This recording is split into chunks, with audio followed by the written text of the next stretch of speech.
La palabra de Dios no solo nos corrige, sino que a la vez, con la misma corrección y la misma instrucción, el Señor va moldeando nuestra vida, va moldeando nuestro carácter y animándonos también en esta carrera.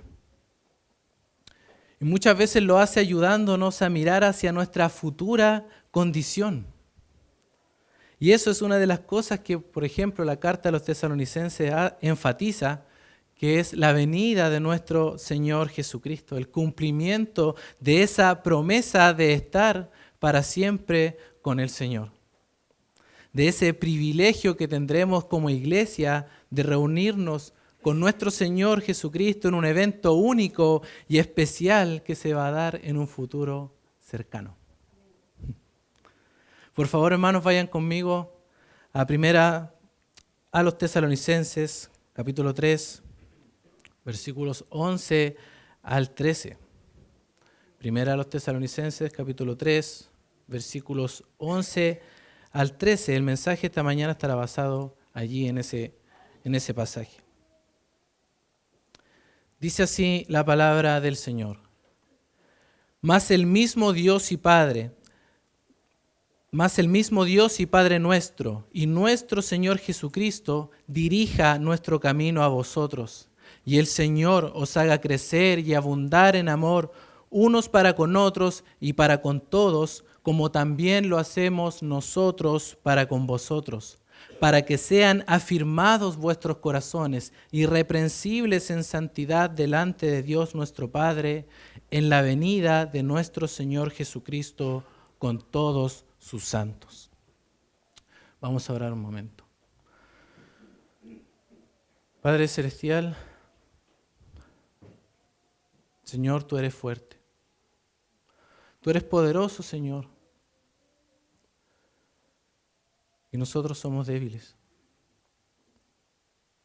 Pedimos, Señor, que en nuestra debilidad tú te fortalezcas, Señor. Nosotros somos pecadores y tú eres un Dios santo, justo, bueno, Señor. Con lo cual pedimos tu guía, Señor, en esta hora, la dirección tuya, Señor, para que todo lo que hagamos o digamos sea agradable ante tus ojos, Señor. Que tu palabra sea enaltecida, tu nombre sea glorificado y tu pueblo sea edificado. Señor, te damos gracias y lo pedimos en el nombre de Jesús. Amén. A veces pensamos, hermanos, que en esta vida hay cosas sencillas, cosas tan simples que no necesitan ante nuestros propios ojos tal vez la dirección del Señor, que no necesitan que le encomendemos estas cosas pequeñas a Dios. Pero lamentablemente erramos profundamente en eso, porque en todas las cosas dependemos del Señor. No hay una sola cosa, por más pequeña que sea o que parezca ante nuestros propios ojos, que podamos hacer en esta vida que no dependa ni requiera de la dirección de nuestro Señor Jesucristo. Muchas veces tendemos a dejar las cosas grandes en las manos de Dios, cosas que a nuestros propios ojos no podemos manejar. O, por ejemplo, alguna emergencia que haya sucedido en nuestra vida que sobrepasa nuestra capacidad de reacción y vemos que somos incapaces de resolver el problema por nuestros propios medios, allí nos acordamos de orar y de dejar todo en las manos de Dios. Y lo cierto, hermanos, es que tanto las cosas pequeñas y sencillas como las grandes y difíciles debemos dejarlas en las manos de Dios. Todos nuestros anhelos, todos nuestros planes deben estar en sus manos. Y esto es lo que podemos nosotros observar en este pasaje. Un comentarista dice lo siguiente. En este pasaje vemos un arranque de la más seria convicción dominante en el apóstol en cuanto a la absoluta inutilidad de todo esfuerzo humano que no fuera acompañado por la ayuda divina. En otras palabras, Pablo está absolutamente convencido de que todo esfuerzo humano es inútil sin la ayuda y la dirección de Dios. Por muy buenas intenciones que nosotros tengamos, todo está en las manos del Señor. Necesitamos la ayuda y la dirección de Dios en cosas tan sencillas como la planificación de un viaje, como en cosas tan profundas como el crecimiento espiritual de la iglesia. Por eso esta mañana quisiera compartir con ustedes, queridos hermanos, que como hijos de Dios debemos poner todos nuestros anhelos en las manos de Dios. Vamos a dividir este mensaje en dos partes principales. En primer lugar, un anhelo personal puesto en las manos de Dios en el versículo 11, y en segundo lugar, un anhelo por la iglesia puesto en las manos de Dios, versículos 12 al 13. Y hermanos, estamos llegando al final de la primera sección de esta carta, en la cual Pablo recuerda su ministerio pasado entre los tesalonicenses. Y el tema que ha venido tratando desde el capítulo 3, versículo 1 en adelante, es la profunda preocupación que tiene por la fe de sus hermanos en Tesalónica. Una preocupación profunda por su condición espiritual, de cómo estaban enfrentando sus tribulaciones que habían llegado por causa de su fe en el Señor Jesucristo.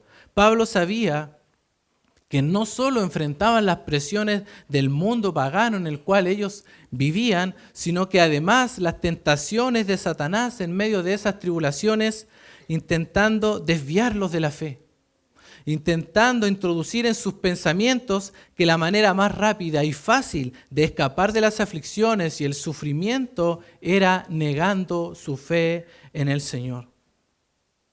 Pablo estaba profundamente preocupado por esta situación. Note conmigo, por favor, el versículo 5 de este capítulo 3. Por lo cual también yo, no pudiendo soportar más, envié para informarme de vuestra fe, no sea que os hubiese tentado el tentador y nuestro trabajo resultase en vano. Aquí vemos al apóstol preocupado por la fe de los tesalonicenses, temiendo de alguna manera que Satanás hubiera logrado su propósito de desviarlos de la fe. Y a partir del versículo 6 al versículo 8 encontramos el informe de Timoteo, que fue muy alentador para Pablo. De hecho, fue tan alentador que, por decirlo de alguna forma, le devolvió la vida al apóstol que estaba pasando necesidades y aflicciones en Corinto. Porque fueron buenas noticias las que trajo Timoteo acerca de la fe y el amor de los tesalonicenses. Por lo tanto, el apóstol se sentía animado, capacitado, fortalecido para seguir sirviendo al Señor ahora con mucho más gozo y satisfacción. Dice el versículo 8, porque ahora vivimos si vosotros estáis firmes en el Señor. La mejor noticia que pudo haber escuchado Pablo en medio de sus necesidades y aflicciones fue que sus hermanos en Tesalónica estaban firmes en el Señor. Luego de esto, Pablo irrumpe en acciones de gracias para Dios, porque sabe que el agente del fortalecimiento de los tesalonicenses no es él, sino que el mismo Dios, el mismo Señor, es el que ha estado sosteniéndolos en todas sus dificultades, que ha estado animándolos, que ha estado manteniéndolos en obediencia a la palabra de Dios. Por lo tanto, dice el versículo 9, que eleva esta acción de gracias reconociendo que de Él es la obra, que de Él es la gloria, quedando literalmente sin palabras de gratitud para poder expresar todo el gozo que siente al saber que sus hermanos están firmes en el Señor. Y en el versículo 10, Pablo continúa orando insistentemente a Dios para poder ir hasta ellos, para poder visitar la iglesia, para poder visitar a estos hermanos nuevamente y completar lo que falte a su fe. Lo que no significa que debían hacer alguna obra para que su fe sea verdadera o aceptable delante de Dios, sino que porque su fe era verdadera debían seguir creciendo. Pablo está dispuesto a ir hasta ellos para ayudarles en su crecimiento espiritual, para profundizar en las enseñanzas que habían recibido, porque Pablo sabe que vendrán más tribulaciones, más dificultades, por lo que necesitan seguir madurando, seguir creciendo. Este era su anhelo. De aquí, queridos hermanos, llegamos al versículo 11 de nuestro texto, en donde encontramos la expresión del deseo personal de Pablo. Un deseo de dirección en su propia vida. Porque Pablo tenía el deseo de ir y completar la fe de estos hermanos, ayudarles a crecer espiritualmente, pero a pesar de que él tenía este profundo deseo, deja este deseo, este anhelo en las manos de Dios. Y esto es lo primero, un anhelo personal puesto en las manos de Dios. Dice el versículo 11, mas el mismo Dios y Padre nuestro y nuestro Señor Jesucristo dirija nuestro camino a vosotros. Y esta es la oración propiamente tal del apóstol Pablo, y se dirige a Dios y al Señor Jesucristo. Noten, queridos hermanos, que Pablo dice, más el mismo Dios, y esto es para hacer un énfasis en la persona de Dios, en Dios Padre y en el Señor Jesucristo. Ahora, hermanos, observen también que el verbo que aparece allí, dirija, está en singular. Y nosotros podríamos pensar que es un error, pero esto no es así, porque la Escritura en sí, la palabra de Dios, no tiene errores en sus escritos originales. Podríamos pensar que es un error de traducción, porque si hay dos sujetos, es decir, Dios Padre y el Señor Jesucristo, debería decir, dirijan nuestro camino a vosotros. Sin embargo, está en singular, dice el Dios y Padre y nuestro Señor Jesucristo, dirija nuestro camino a vosotros. Y esto, hermano, nos muestra la unidad de Dios, el Padre, con el Dios, el Hijo. Este misterio, queridos hermanos, de la unidad que hay entre el Padre y el Hijo. Como dijo el Señor Jesucristo en Juan 10, versículo 30, yo y el Padre, uno somos. Pablo está pidiendo la acción del Padre y del Hijo en su respuesta a su petición a ir hasta Tesalónica. Está pidiéndole al Dios único, vivo y verdadero, que Él dirija su camino. Ahora Pablo dice Dios y Padre. Y por supuesto, hermanos, esto nos habla de una cercanía con el Padre, una cercanía con Dios. De hecho, el Señor Jesucristo fue el que nos abrió ese camino y que nos acercó al Padre. El Señor Jesucristo nos enseñó a dirigirnos a Dios como nuestro Padre. Y luego Pablo dice, y nuestro Señor Jesucristo. Esto quiere decir que al Dios al cual se dirige Pablo es también su Señor. Es decir, aquel que tiene autoridad sobre nuestra vida, el que guía nuestra vida, es ese Dios cercano y a la vez soberano al cual se dirige en oración, en el cual están puestos sus planes. ¿Y qué es lo que pide? Que dirija su camino. Y la forma de expresar esto, hermanos, es muy particular. Él usa un modo en su petición para expresar el deseo más fuerte posible respecto a un evento. Pablo anhela profundamente que Dios dirija su camino hasta Tesalónica y así lo expresa. Deja todo en las manos de Dios. Depende de la voluntad de Dios. Pablo simplemente expresa el deseo más profundo de su corazón y lo deja en las manos de Dios. Y esta actitud, queridos hermanos, en Pablo, a través de esta oración, no se trata de conformismo. Por ejemplo, cuando nosotros decimos que sea lo que Dios quiera. Esa no es la intención aquí, sino que se trata de que Él está pidiendo cortésmente a su Dios y a su Señor que le conceda una visita hasta Tesalónica, sabiendo que Dios se lo puede conceder. Es un anhelo alcanzable. Él pide con esperanza, espera una respuesta positiva, aunque sabe perfectamente que la respuesta puede ser negativa. Por eso, esta forma de expresar su anhelo no destaca la duda en la persona que ora de esta manera, sino la humildad con la que se acerca a nuestro bendito Dios. No son órdenes que Pablo le da a Dios, sino es una petición humilde que espera la voluntad de Dios. Pablo está pidiéndole a Dios que dirija su camino hasta ellos. Y en otras palabras, hermano, es que libre su camino de obstáculos para llegar hasta Tesalónica. En el capítulo 2, versículo 18, Pablo dice que intentó volver a Tesalónica una y otra vez, pero fue estorbado por Satanás. Es decir, Satanás bloqueó su camino, obstaculizó su camino.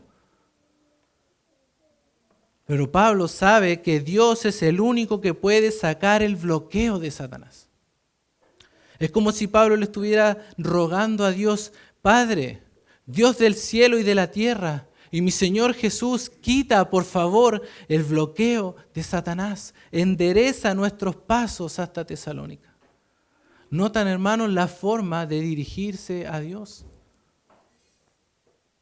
Pablo pide sabiendo que Dios es poderoso para levantar ese obstáculo, para quitar todos los obstáculos para llegar hasta Tesalónica. Ahora, queridos hermanos, también podemos notar que Pablo no le da órdenes a Satanás. No vemos que Pablo diga: te reprendo, Satanás, como muchos tienen por costumbre. No dice: te ato, Satanás. No se dirige a él. Pablo ni siquiera se toma la molestia de reprender a Satanás. Pablo pide a Dios que lo saque porque Él es el soberano, hermanos. Satanás debe rendirle cuentas a Dios. Como dijo alguien: yo no tengo nada que arrebatarle a Satanás porque mi vida no está en sus manos, sino en las de Dios. Todos nuestros caminos están en las manos de Dios, hermanos. ¿Recuerdan el arcángel Miguel disputando el cuerpo de Moisés con Satanás? Dice ahí Judas, en el capítulo 1, que el arcángel Miguel no se atrevió a proferir palabra de maldición contra Satanás, sino que le dijo: el Señor te reprenda. El Señor te reprenda, hermanos. Esa es la forma en que Pablo se dirige al Señor y pone sus planes, su más profundo deseo de visitar Tesalónica en sus manos. Pablo no está dispuesto a avanzar sin la dirección de Dios. Hermanos, esta es la forma en que nosotros también debemos ordenar nuestra vida. Todos nuestros planes, los deseos de nuestro corazón, los pasos que queremos dar en esta vida, debemos ponerlos en las manos de Dios, en su voluntad. Debemos anhelar que Dios dirija nuestro camino. ¿Estamos anhelando, hermanos, que Dios dirija nuestro camino? Noten que Pablo no se atrevía a dar el paso sin la dirección de Dios. De hecho, Pablo llegó hasta Tesalónica siendo guiado por el Espíritu de Dios. Acompáñenme por un momento, por favor, a Hechos, capítulo 16.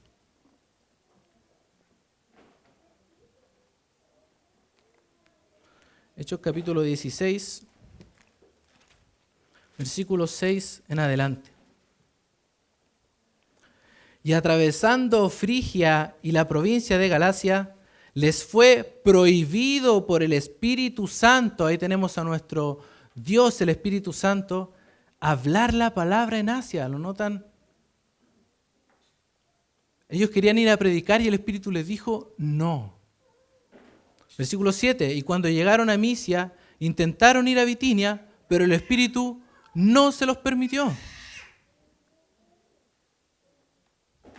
Versículo 8, y pasando junto a Misia descendieron a Troas.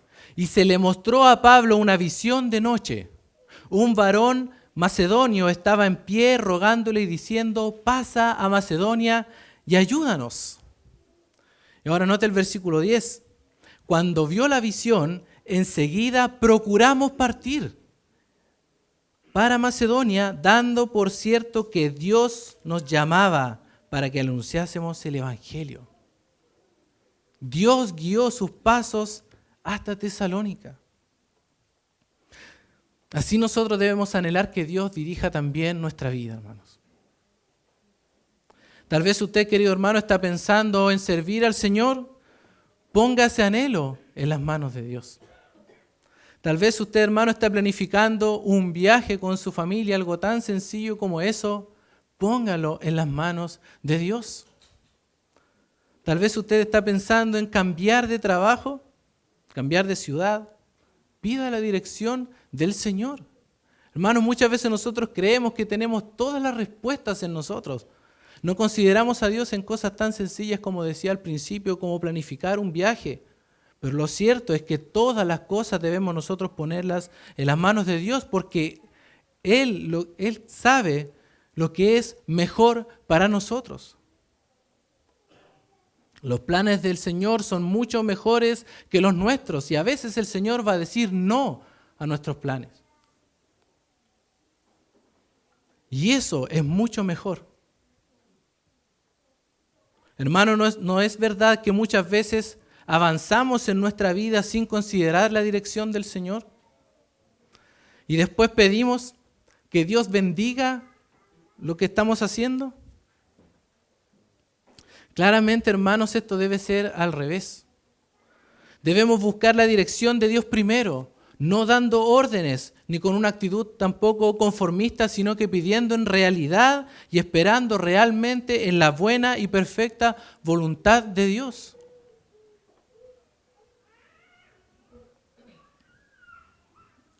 Pablo no solamente aquí expresa en este pasaje este anhelo personal de que Dios dirigiera su vida, sino que también tenía un anhelo por la iglesia. Él tenía un anhelo de crecimiento espiritual, el cual pone también en las manos del Señor. Y esto es lo segundo, un anhelo por la iglesia puesto en las manos de Dios. Versículos 12 al 13. Y el Señor os haga crecer y abundar en amor unos para con otros y para con todos, como también lo hacemos nosotros para con vosotros. Es un anhelo de crecimiento en amor. Hermanos, el anhelo de Pablo, que también se expresa acá de una manera muy profunda, es que estos hermanos crezcan y abunden en amor. Estas dos palabras, crecer y abundar, describen un amor desbordante, un amor que está rebosando, un amor que ya ha llenado su medida y sigue rebosando sin parar, un amor que sigue creciendo, que no se detiene, un amor que sobreabunde. No es un amor apenas suficiente. Pablo no anhela en su corazón que esta iglesia tenga un amor apenas suficiente, sino un amor que desborde. Ahora, hermanos, llama la atención que Pablo pide algo que estos hermanos ya tenían. Porque estos hermanos ya se amaban. Noten conmigo, por favor, el capítulo 1, versículo 3. Dice Pablo en su oración, acordándonos sin cesar delante del Dios y Padre nuestro, de la obra de vuestra fe, del trabajo de vuestro amor. Esto era una realidad en la vida de estos hermanos. Notemos también en el versículo 8, porque partiendo de vosotros ha sido divulgada la palabra del Señor, no solo en Macedonia y Acaya, sino que también en todo lugar vuestra fe se ha extendido, de modo que nosotros no tenemos necesidad de hablar nada. Es decir, el testimonio de estos hermanos se había extendido por todas partes. Además, Pablo llama a esta iglesia en el versículo 7 un ejemplo. Sin embargo, Pablo pide algo que esta iglesia ya tiene. ¿Por qué? Porque no es el deseo del corazón del apóstol Pablo que se queden allí, sino que sigan creciendo y abundando y sobreabundando en ese amor que ya poseen. Porque esto es un amor que el Señor ya les ha dado. El amor de Dios ha sido derramado en el corazón de estos hermanos. Y esto es algo que Pablo reconoce en el versículo 4 del capítulo 1, donde dice, porque conocemos, hermanos, amados de Dios. El anhelo de Pablo por esta iglesia es que crezcan y abunden en amor. El amor, queridos hermanos, es una evidencia de los verdaderos discípulos de Jesús. Y además Timoteo trajo buenas noticias acerca de su fe y su amor, por lo tanto era una iglesia que practicaba el amor. Y debían hacerlo en primer lugar, dice Pablo, unos para con otros. Porque el amor, hermanos, es la práctica de la fe y debe ser practicado primeramente entre aquellos que aman a Jesús. Entre aquellos que componen la familia de la fe, entre aquellos de los cuales el amor de Dios ha sido derramado.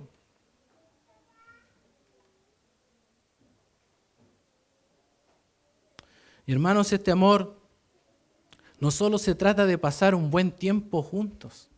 Muchas veces nosotros pensamos que la expresión de amor aquí en la iglesia local es pasar un buen tiempo juntos, y eso no tiene nada de malo, pero no es lo principal, hermanos. También el amor cristiano, el amor en la iglesia, unos para con otros, implica corrección. Si dejamos a nuestro hermano, por ejemplo, en su pecado, no le estamos demostrando amor, porque el amor verdadero corrige. De la misma manera, si nosotros no nos dejamos ser corregidos, tampoco estamos demostrando el amor. Porque el amor lo que busca es edificarnos mutuamente. También el amor implica perdón. Si hemos pecado contra nuestro hermano, la manera en que mostramos el amor de Cristo en nosotros es pidiendo perdón, no dejando las cosas pasar como si aquí no ha pasado nada. No es la expresión del amor en la iglesia, queridos hermanos. El amor implica perdón. También el amor implica perdonar. Si han pecado contra nosotros, aún hasta 70 veces 7 debemos perdonar a nuestro hermano. El perdón, hermanos, es una expresión de amor. El Señor nos perdonó.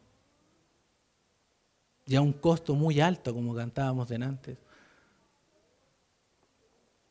Así que es también una expresión de amor. El amor también, queridos hermanos, entre nosotros implica, queridos hermanos, una práctica de la fe. Eso es lo que es el amor cristiano. Es una práctica de la fe, que llevemos a la práctica la palabra de Dios. Porque si no amamos a nuestros hermanos, incluso podemos sospechar de no haber nacido de nuevo. Eso es lo que dice el apóstol Juan en su primera carta, en el capítulo 2, versículo 9. Escuche, por favor, hermano. El que dice que está en la luz y aborrece a su hermano, está todavía en tinieblas.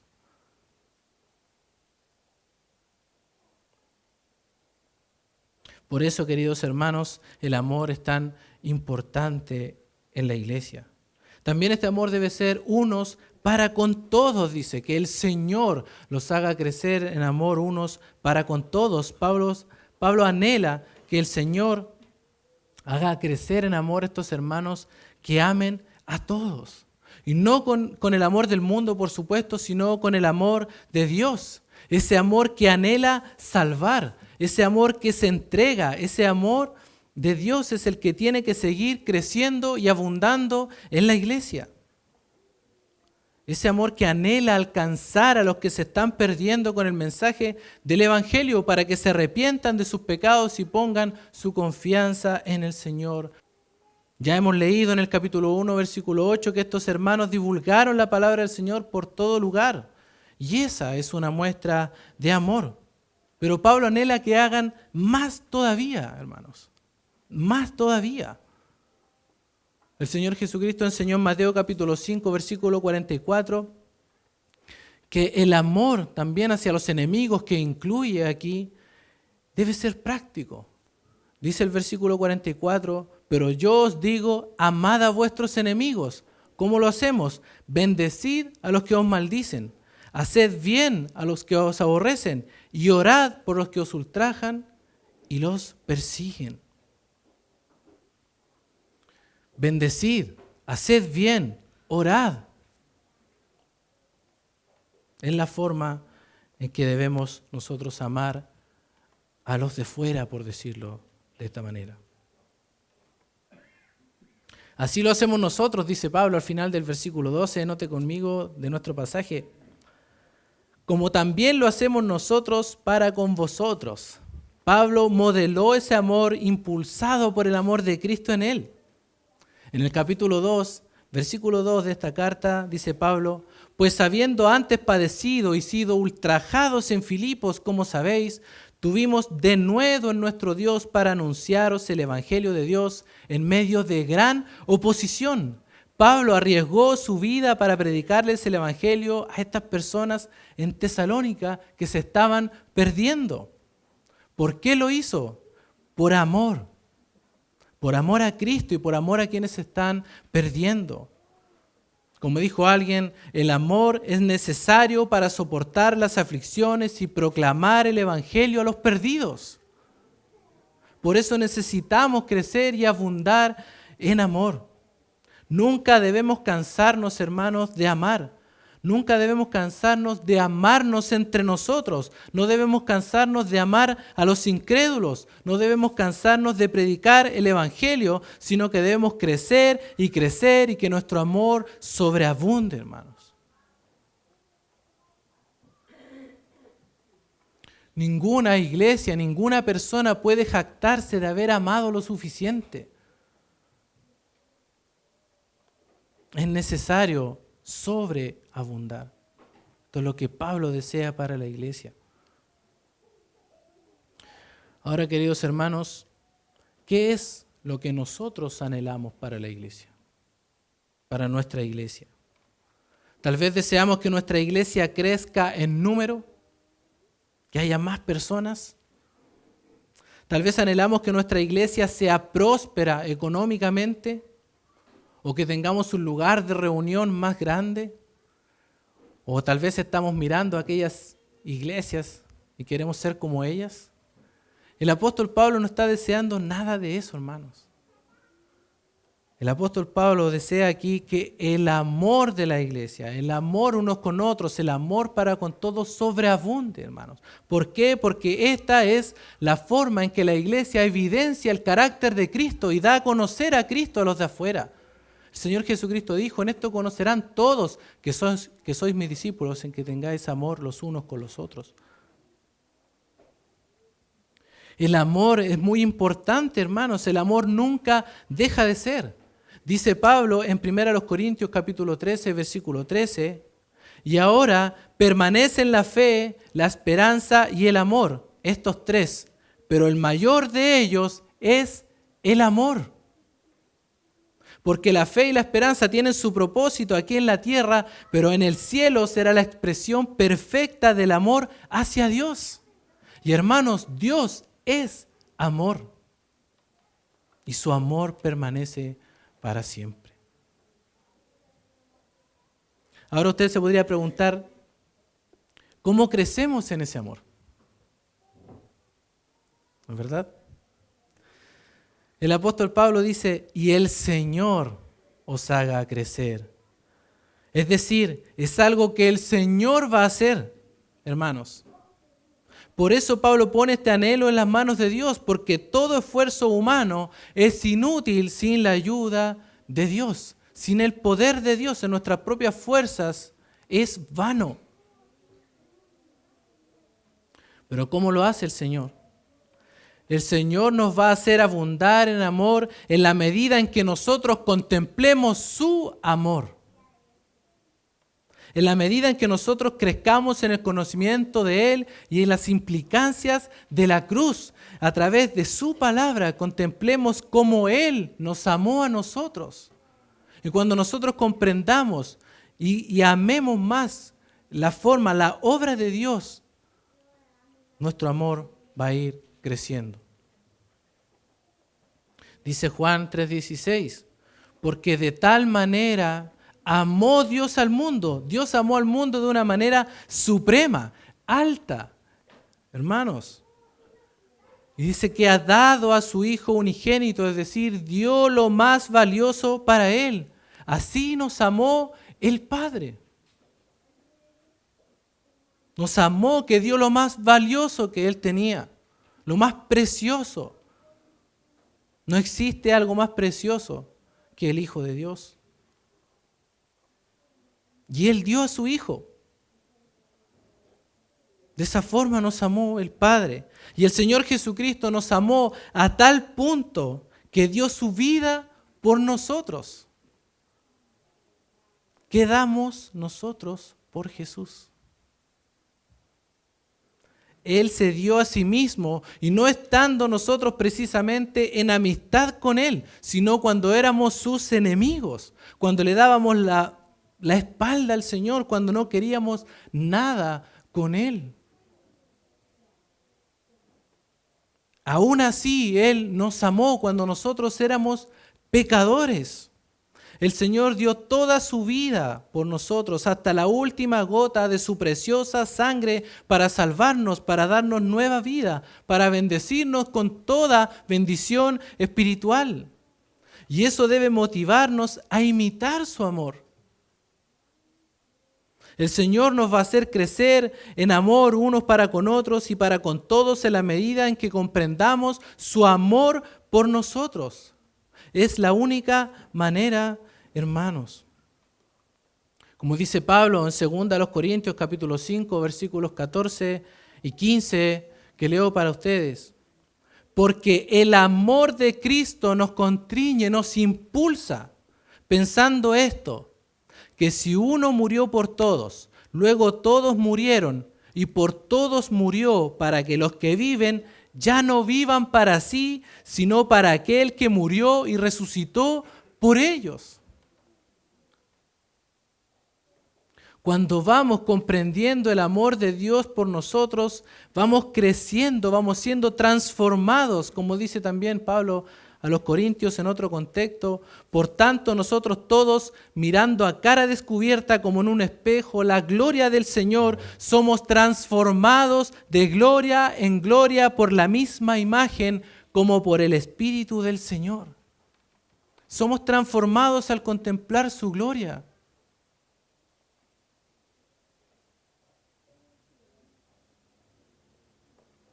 En la medida, hermanos, en que vamos conociendo el amor de Dios por nosotros, ese amor que ya ha sido derramado en nuestros corazones va a seguir creciendo y abundando.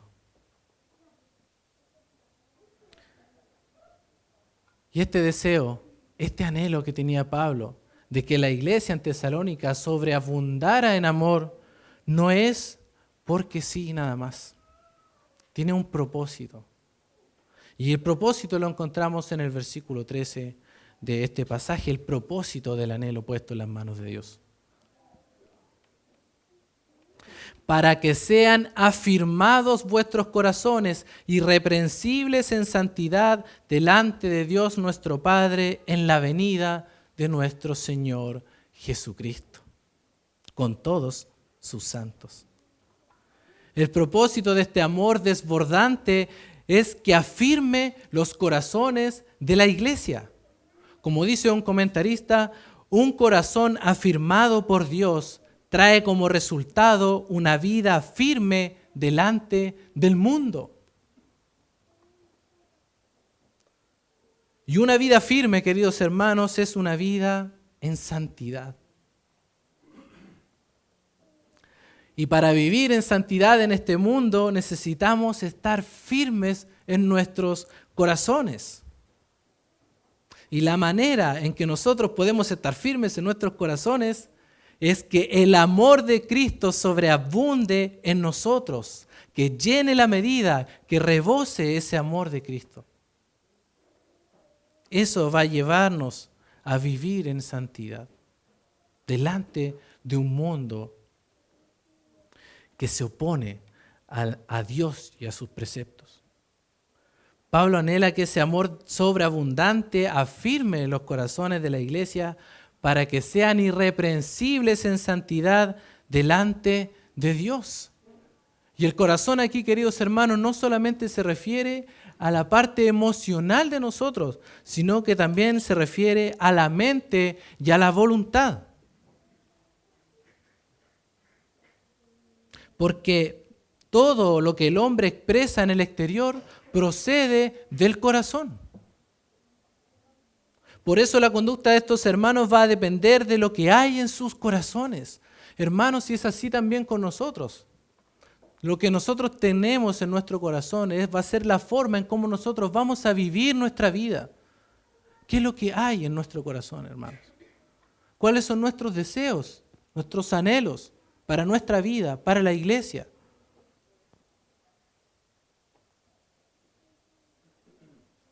Notemos, hermanos, que hay un nexo, hay una conexión, una relación muy estrecha entre el amor y la santidad.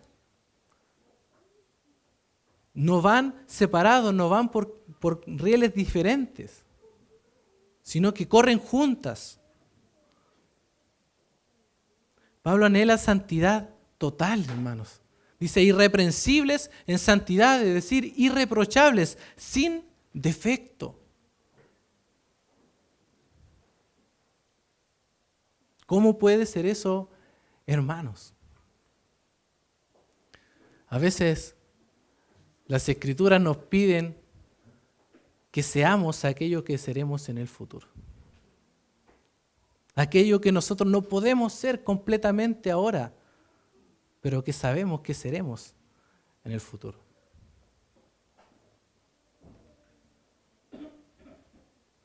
Es necesario, hermanos, que el corazón de nosotros sobreabunde de amor por Cristo, para que no sean inclinados nuestros corazones a desear la vida anterior que teníamos. Para no desear la vida de pecado de la cual el Señor nos sacó. Sino desear la nueva vida en Cristo, abrazar esa vida en santidad. Ahora, queridos hermanos, esa santidad se vive delante de Dios. No es delante de los hombres. La santidad real no es una apariencia, hermanos, sino que es real. La santidad genuina busca la gloria de Dios. La apariencia busca la gloria para sí mismo. Busca la gloria para el que aparenta santidad. Pero la santidad genuina busca la gloria de Dios. Dios conoce perfectamente nuestra vida. Conoce perfectamente nuestras motivaciones. Él sabe si somos sinceros o no. Esto también implica que la santidad no se mide por parámetros humanos. El hombre, hermanos, no determina lo que es santo y lo que no, sino que es lo que Dios considera santo, lo que su palabra indica que lo es. En el libro de los Reyes hay una frase que se repite mucho, de una forma positiva y de una forma negativa.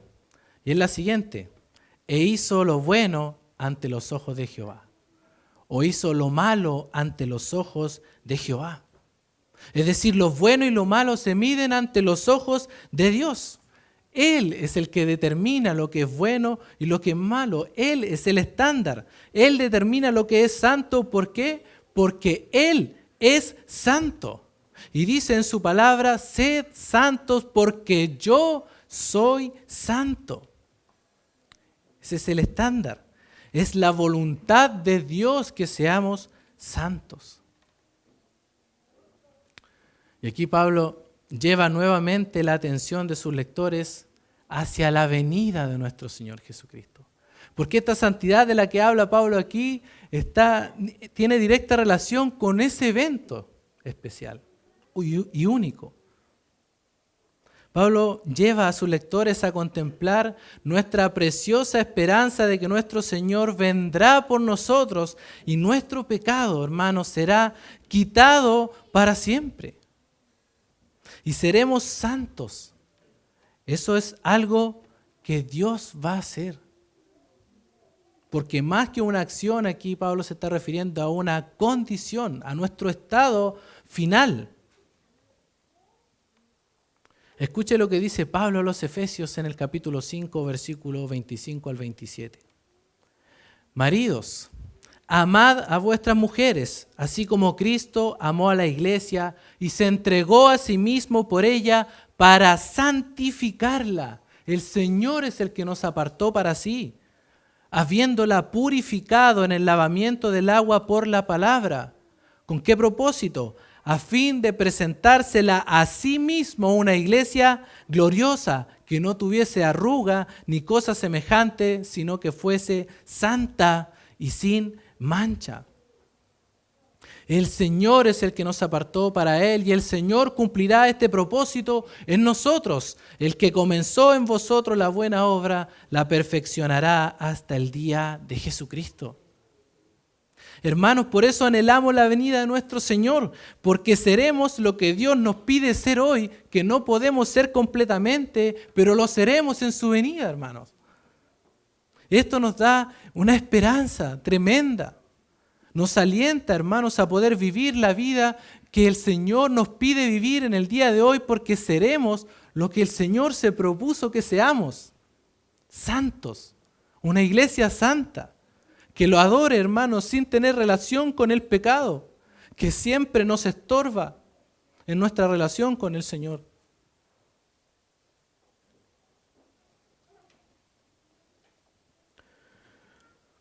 Dice un comentarista, en contraste con los creyentes obedientes que aguardan la aparición de Cristo, los creyentes pecadores no anhelan la interrupción de su pecado y que sea expuesto en la presencia del Señor. Tales cristianos desobedientes son como los hijos desobedientes que no quieren ser atrapados por sus padres, o como los infractores de la ley que lo que menos desean es la llegada de la policía. Lo que hace que los creyentes obedientes anhelen el regreso de Jesús es la santidad que busca la comunión pura con el Santo. Y eso es lo que buscamos, ¿verdad, hermanos?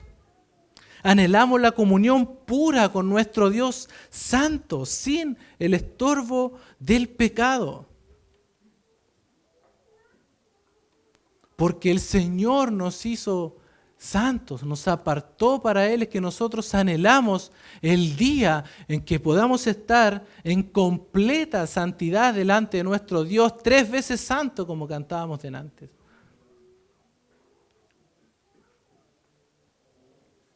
Y esto, hermanos, será una completa realidad en nuestra vida. Si tú eres un hijo de Dios, serás santo. Serás santo. Nadie puede cambiar esa realidad. Será una completa realidad en la venida de nuestro Señor Jesucristo con todos sus santos, porque de Él depende todo esto. Es Él el que hizo este plan hermoso de salvación. Es Él el que vino a morir por nosotros aquí a esta tierra. Es Él el que entregó su vida por nosotros. Es Él el que resucitó para nuestra justificación. Y es Él el que vendrá nuevamente para llevarnos a su presencia con Él y estar siempre así con Él. Él es el que será glorificado en todo esto. Sus santos le adorarán. Le adoraremos. Cara a cara.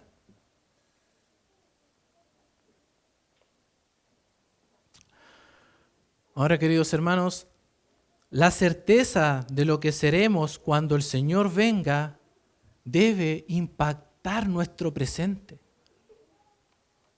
Debe transformar nuestra vida presente, porque debemos amar aquí y ahora lo que seremos en la gloria cuando Cristo venga por nosotros. La esperanza futura que tenemos en Cristo trae santidad a nuestro presente. Escuche lo que dice Primera de Juan, capítulo 3, versículos 2 al 3. Amados, ahora somos hijos de Dios y aún no se ha manifestado lo que hemos de ser, pero sabemos que cuando Él se manifieste, seremos semejantes a Él porque le veremos tal como Él es. Esta es nuestra esperanza, queridos hermanos. Versículo 3, y todo aquel que tiene esta esperanza en Él, se purifica a sí mismo, así como Él es puro. Hermanos, ese deseo debe estar en nuestro corazón. Si sabemos que un día seremos semejantes a Él, debemos crecer en el anhelo de ser semejantes a Él en el presente. Esa es nuestra meta, ser como Él, parecernos a Él. Y Él es santo.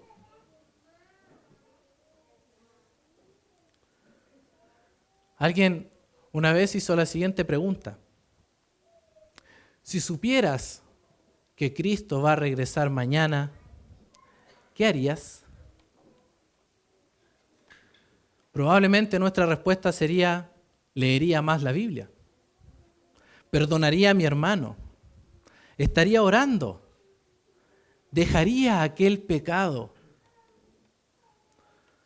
Pero él también responde la pregunta y dice, nuestra respuesta debería ser nada. Nada especial. ¿Por qué?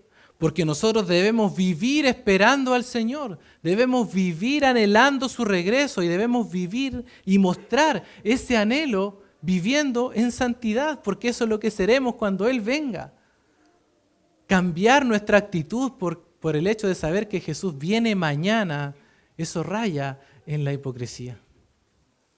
Nuestra vida debiera ser una expresión constante, una expectación constante del regreso del Señor, cuando seremos semejantes a Él.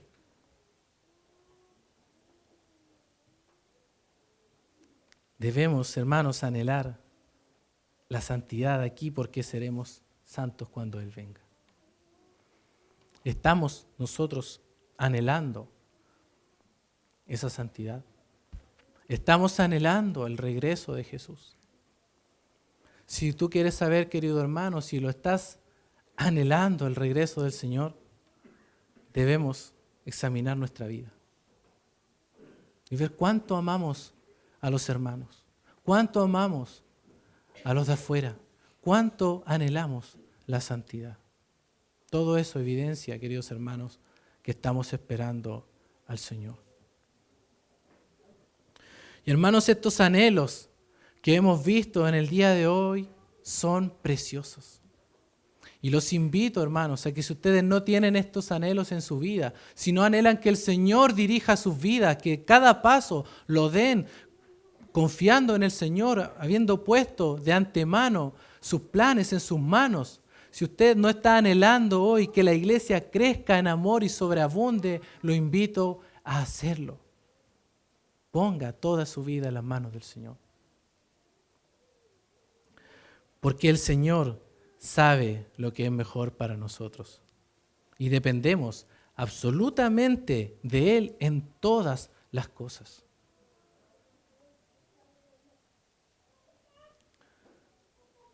Hermanos, el Señor viene. El Señor viene, hermanos. Estemos preparados para su venida.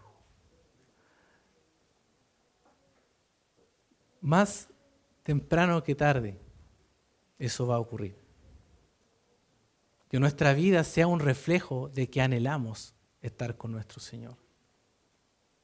Y gocémonos con lo que el Señor nos ha pedido que seamos hoy, santos, porque un día seremos santos así como Él. Vamos a orar, hermanos. Padre Celestial, te damos gracias, Señor, porque tú eres bueno, Señor. Gracias te damos porque tú nos llenas nuestro corazón de esperanza a pesar de nosotros, a pesar de nuestras limitaciones, a pesar de nuestro pecado, a pesar de nuestro poco interés que mostramos muchas veces en tu palabra, Señor. Sin embargo, tú te compadeces de nosotros y nos animas una y otra vez. Gracias, Señor, porque vendrás un día por nosotros. Gracias porque nosotros no hicimos nada para eso, sino que tú has hecho todo para gloria tuya. Gracias, Señor, por fijarte un día en nosotros. Te pido por cada hermano aquí presente y por aquel que aún no te conoce, Señor, que pueda tener esta esperanza de que tú vendrás por él un día. Habla a su corazón, Señor, y que se pueda arrepentir de sus pecados y confiese tu nombre para gloria tuya. Oramos en el nombre de Jesús. Amén.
A colocarse de pie también. La alabanza